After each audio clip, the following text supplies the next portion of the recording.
នាងណាថាមិនលិចពីម៉ោងលិចត្រឹមផ្លោកនាងយាយពិតមិនបោកលិចខ្លាំងជាងរាល់ឆ្នាំចំណែកឯផ្ទាំងខ្ញុំលប់លិចទឹកឡើងសំទូមានលូប៉ុនម៉ាន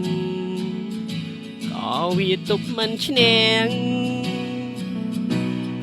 អោភ្លៀងអើយខ្លាំងណាស់បាច់ទឹកផ្ទះទៀតហើយជួយខ្ញុំផងលោកអើ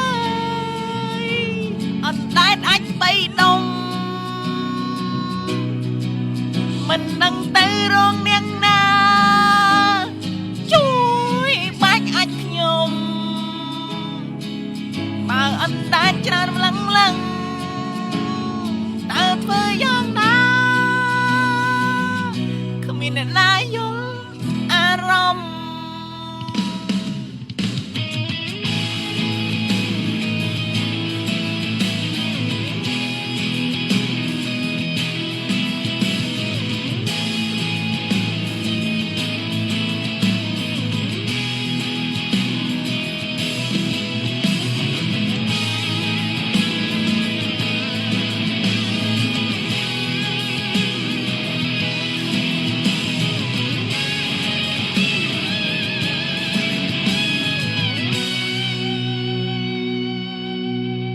ភ្លៀងអើយឈុំទៅ